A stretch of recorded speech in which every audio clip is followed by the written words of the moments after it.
that video made me think about uh, a lot of my patients, a lot of people that I talk to on a daily basis, just within the hospital setting, and how they talk to me. They tell me like, "Chap, listen."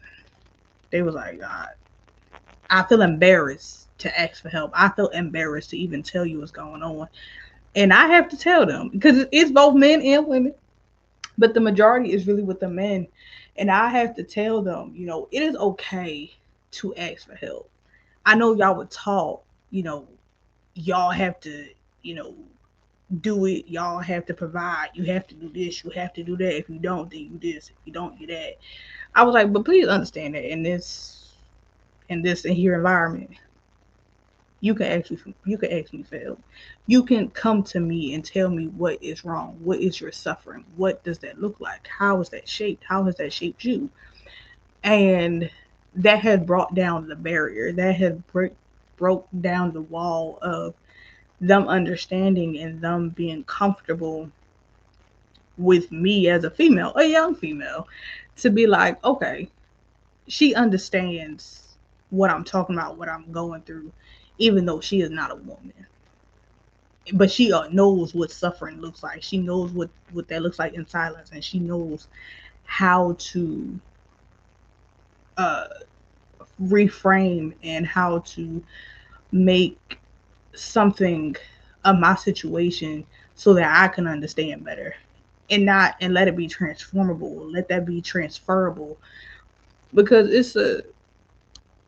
it's something that nobody wants. Nobody wants to suffer in silence. Nobody wants to um, have to go through things alone.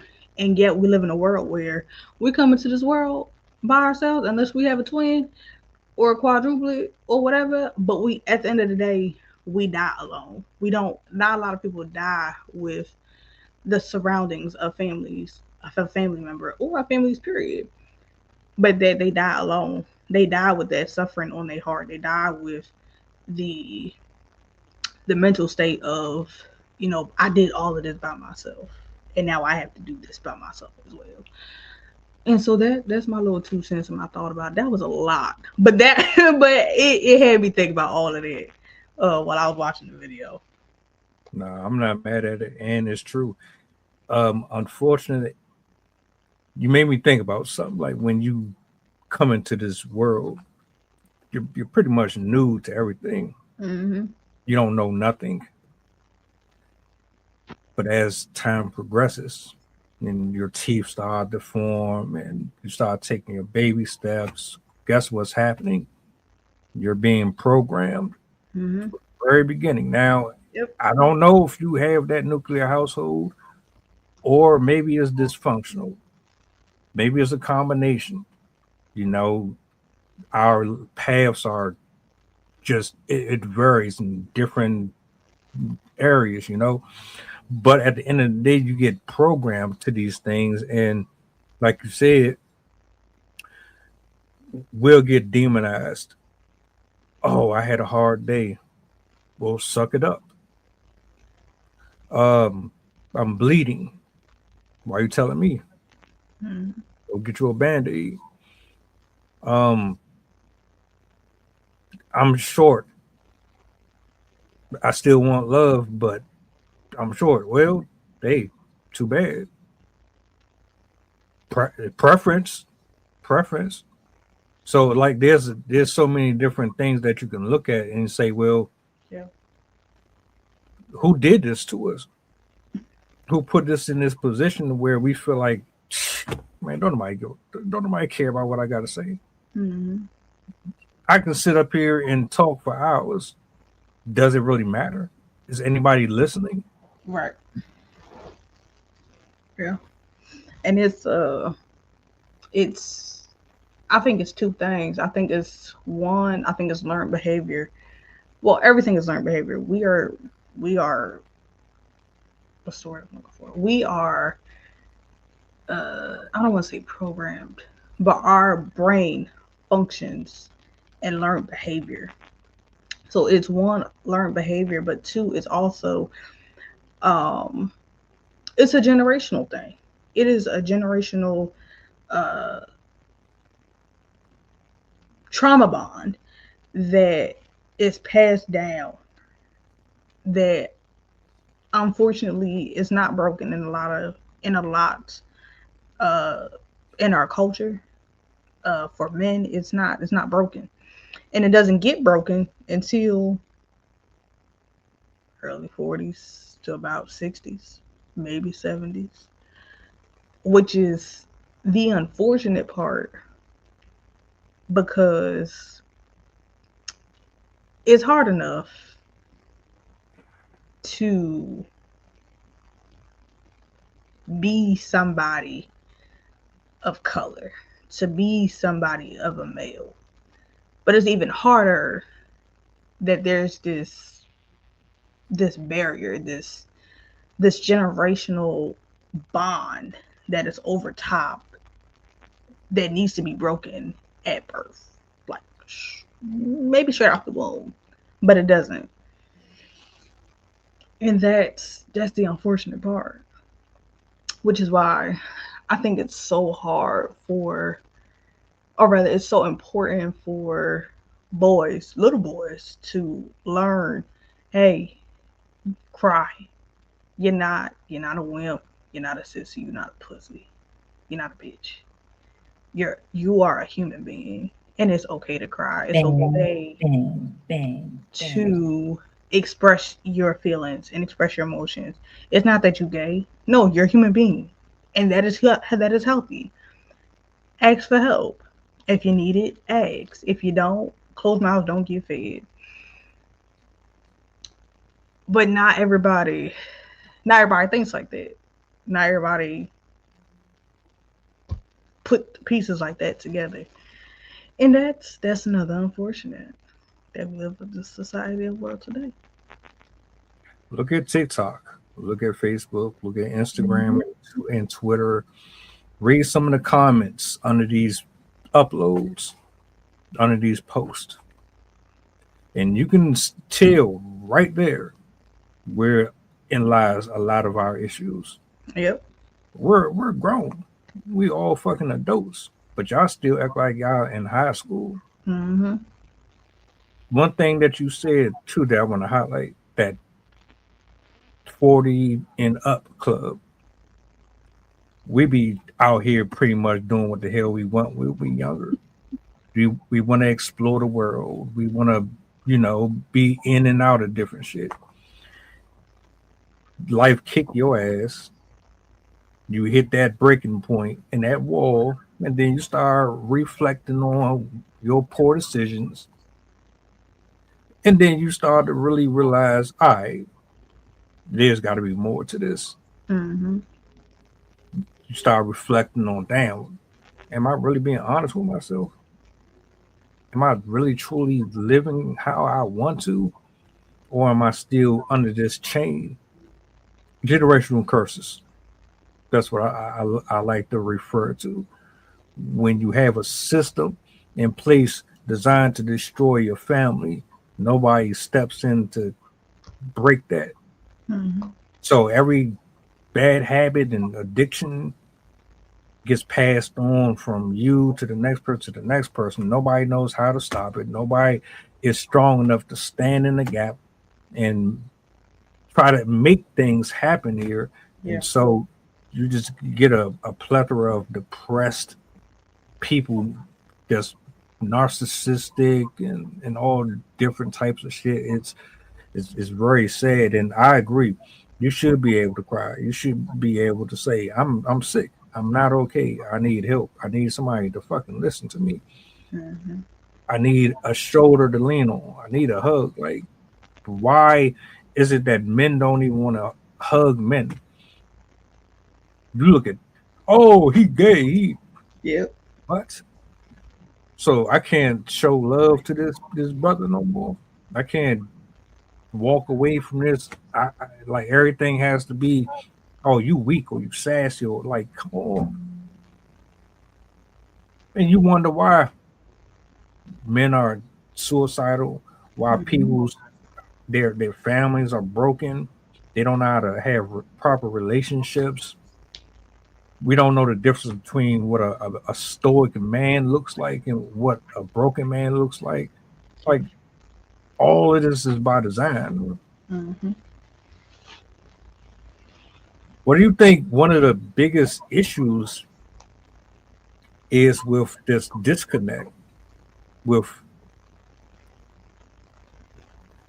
uh hey, I spend 12, 15 hours at work, uh, but I'm afraid if I tell you I'm tired and this, that, and the third, you're going to be turned off from me, and you're not going to look at me like the man in the house anymore. Where do you think this issue comes from? Oh, I can't hug my brother no more. I can't acknowledge another person. I can't say, oh, support this black owned business. Or what do you think like one of the main issues come from? Mm, that's hard. But I think one of the main is is not is not being communicated and taught properly. It's it's misconstrued. It's it's not taught um, in a healthy way, and it's baffling. It's not baffling. It used to be baffling. It's now more, I think, disappointing that it's not being taught that way, or taught in a way where um, you should be able to hug your brother. You should be able to hug your friend, your homeboys. You know, a good dab is good, but sometimes they need a little hug too.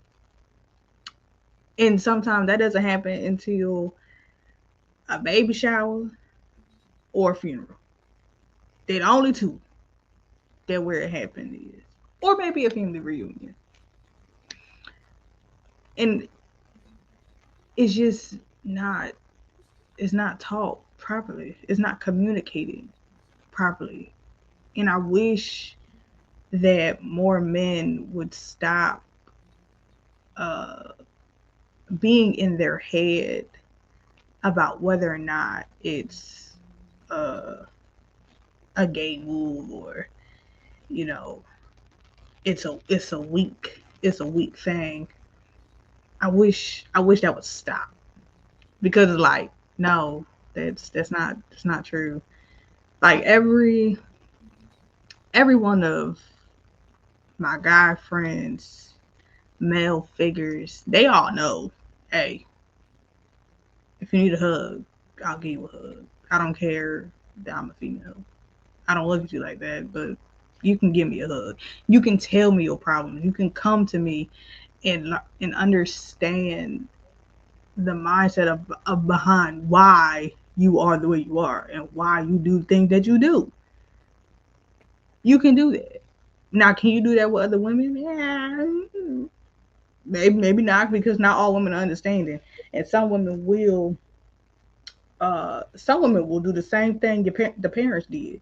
Some women will literally beat you down and tell you the same thing your parents told you, which is worse, because they supposed to really love you.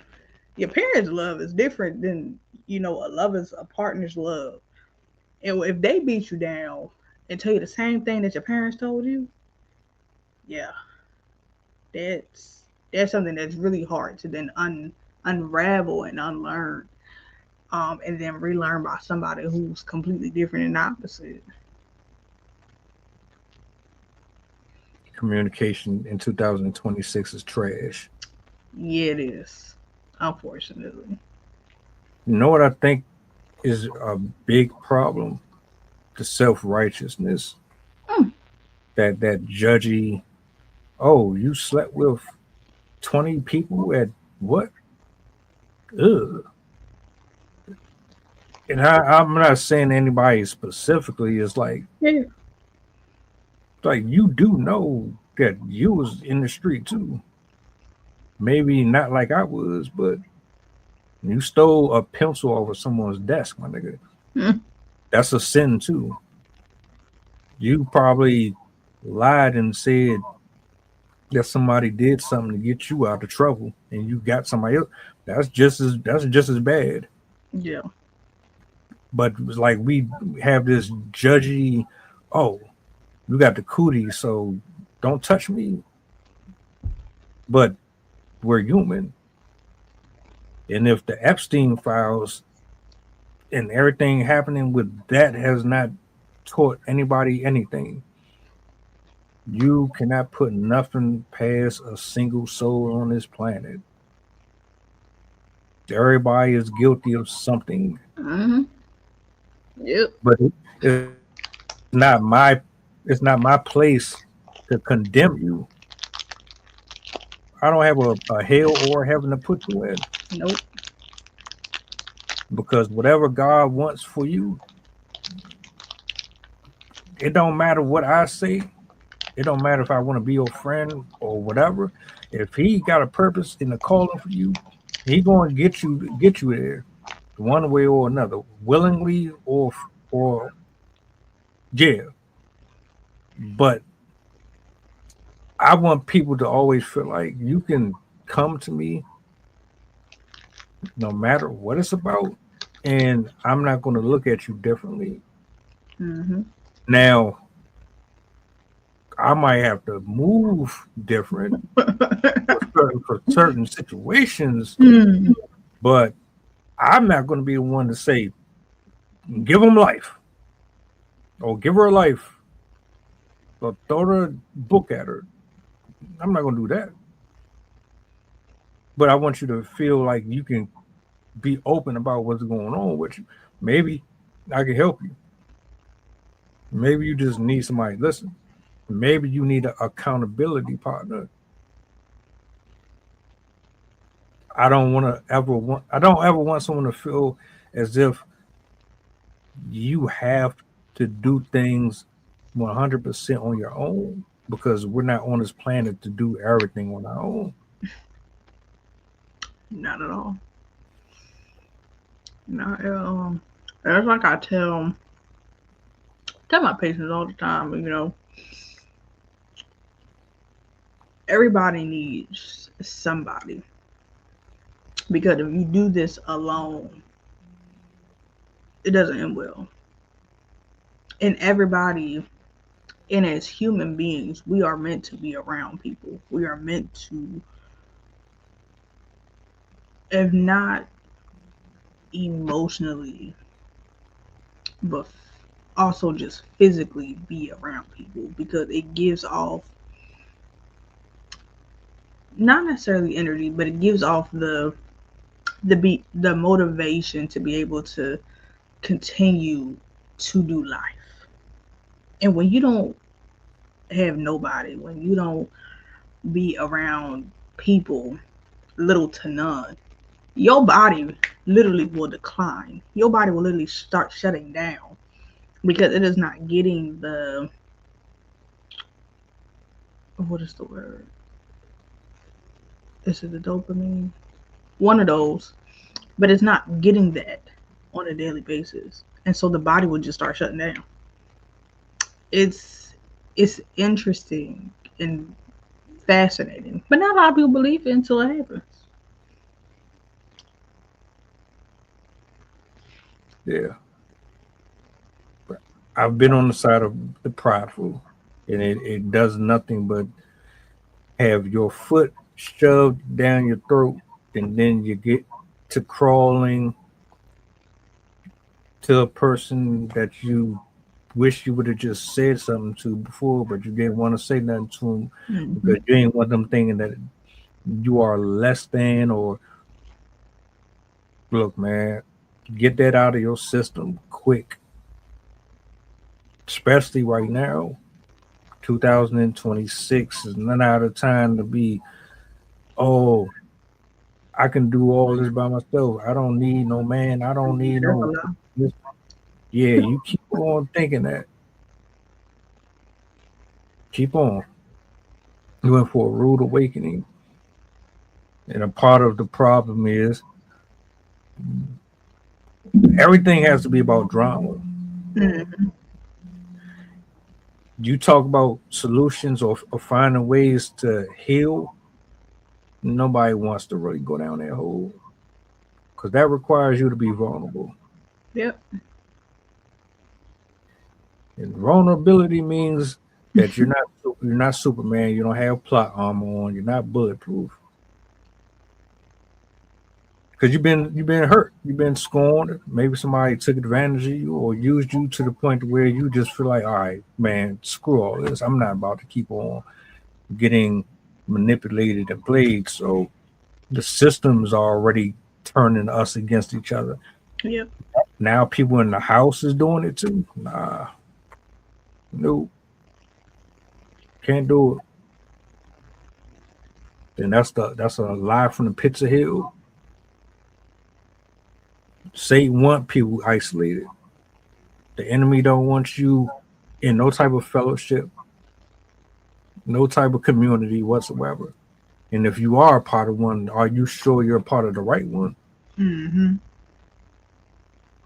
Yep. Because that's the question.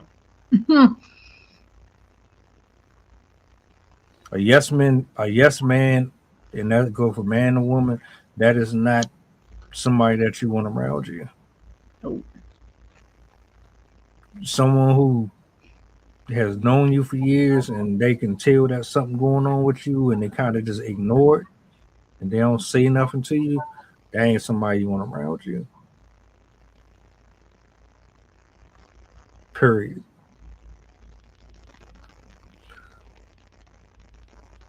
Give me an example or give me a scenario where you make it available for someone to be free to come to you about something serious and they feel safe and not judged for it. Woo. There's a lot of them. It's a lot of them scenarios. It's a lot of them scenarios. Mighty. Let me see. All right, put it this way. Somebody watches this, they going through. They don't have nobody to go to. They don't feel like they do. And this is your way of saying, look, you look for a sign, this is the sign. What do you say? Hmm,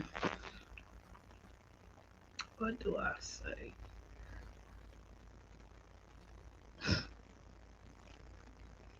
I say,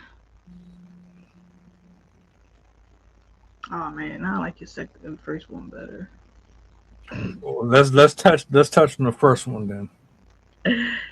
Oh, all right. Scenario. I had a woman yesterday who, um, she was, she didn't necessarily go further detail about her progression and her diagnosis, and that was okay. That was fine. But then we started talking about other things, and she said to me, um, what was going on in her personal life between her marriage, her children, and some other things, and how she has been suffering, and how she has been dealing with it all on her own because because she was the caretaker for everybody. She felt that uh, nobody was able or nobody is capable of being there for her. And she said to me, she said, Chap, she was like, I don't mean to, disparage anybody. She was like, she was like, I don't mean that. She was like, but I have to get it out. She was like, and I feel like I just have to tell you. And I said, and I'm cool with it. I said, because here's the thing, right? I said, what you would tell a minister, what you would tell a priest, whatever, I said you can only. I said in y'all. I said in your mind, you think you can only tell them but so much. I said you really can't get into the nitty gritty with them like how you doing with me.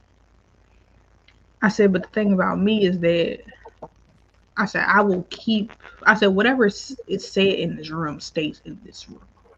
I said I do. I said it's a confidentiality. One, but two is also because I said I have no reason to tell anybody else what we've talked about. I said so I'm glad that you feel safe enough to tell me. I'm glad that you're able to let me know that because of your personal situations that you have been dealing with, how it has somewhat affected how you have taken care of yourself and how you have had to wait to take care of yourself. I said, I commend you for that. I said, but also understand that I am the most direct and honest person that you will ever get. So I'm going to tell you some things. I said, you may not like it, but I'm going to tell you anyway, because sometimes we need to hear that hard truth. And as we continue to talk and unravel some things uh, towards the end of our conversation, she said, you said a lot. She was like, but it's all true. She said, and I wish, she said, I'm glad that you came to visit me. She said, because I probably wouldn't have been able to tell nobody else. She was like, not my friends. She was like, not my sons. She was like, but to know that I could tell you. She was like, and I just met you. She said, I didn't think. She was like, I'm now more at peace about what we have talked about. She said, what I've shared. She was like, in your insight. She was like, I'm now more at peace on how to move and how to do things differently now. And that certain, when it comes to situations like those, scenarios like those, it's a it's an impactful thing to know that directness and understanding without judgment, without ego, without pride, but just simply just listening and giving 2 cents, it makes a difference. Even if they don't want to hear it, it still makes a difference. Um, but yeah, that's also kind of what I would say, even to the second part. I love that. I do. I mean, look, as much as we scroll for our entertainment and our own personal pleasures, there's people that's hurting, like Mm-hmm. really hurting and mentally and emotionally going through stuff. Some of them troll, some of them lash out, some of them need a laugh. Yeah. But I just hate the fact that we don't see enough of the encouragement. And I think that that story right there,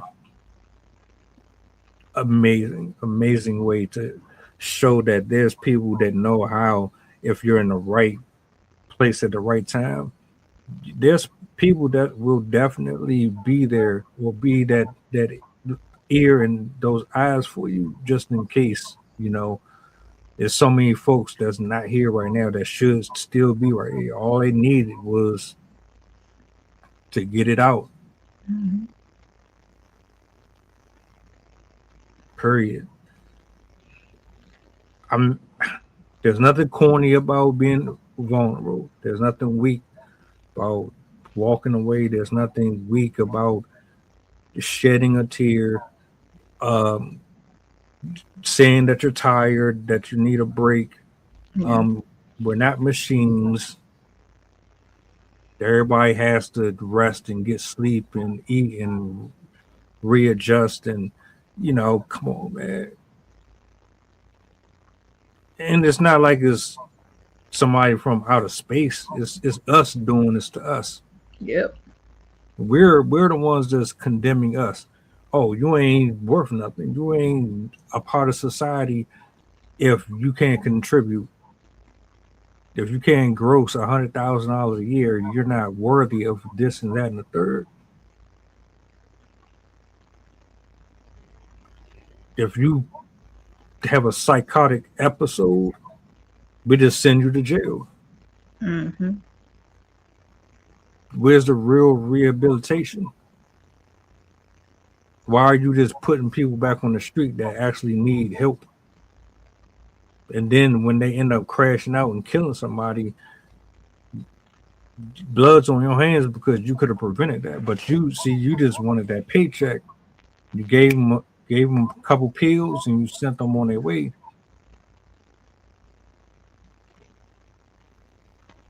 It's all a mess, all of it. Yeah. And so I encourage anybody who will watch this back. I encourage you to reach out if you need to voice your feelings or you just need professional help.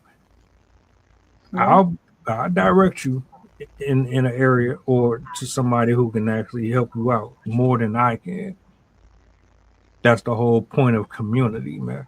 Because if I can't do it, maybe you can do it. Maybe Mm-hmm. Sydney or Trail or Rob can do it, you know. So Yeah. It's is like that uh, it's like one of my patients told me. He said, he told me today. He said, he was like, and I've heard a lot of times that what I do, I'm made for it. But he said your personality fits what you do. He was like, and how you do this job. And I was just like, well, that's interesting because I'm an ambivert at first. That's my character. That's a part of my personality. He was like, yeah. He was like, but you do things. He was like, and you see things probably way different than how anybody else sees it. He was like, cause your personality. He was like, I can tell. He was like, you're made for this. He was like, the way you ask, your questions. He was like, in your directness. He was like, in your boldness. He was like, yeah, you're made for this.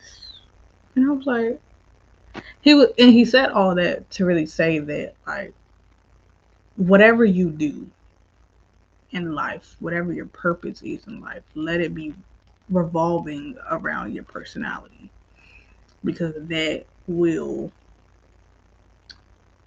make it easier, but also make it more empowering. So, yeah, to those who are suffering and dealing with things in silence, don't have to. There are people, strangers,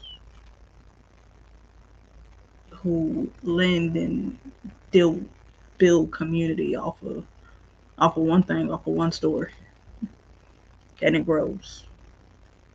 It's never alone in the journey. all it takes is that spark. I hope this does help somebody. I hope it reaches exactly who it's supposed to reach, and we'll continue to take this journey. God bless everybody, man, who stumbles upon this great show. I, I'm glad you could be here for this one. Appreciate you for taking time out, to share your wisdom with us. I'm gonna chop this up, then I'll have this out tonight or tomorrow. I'm gonna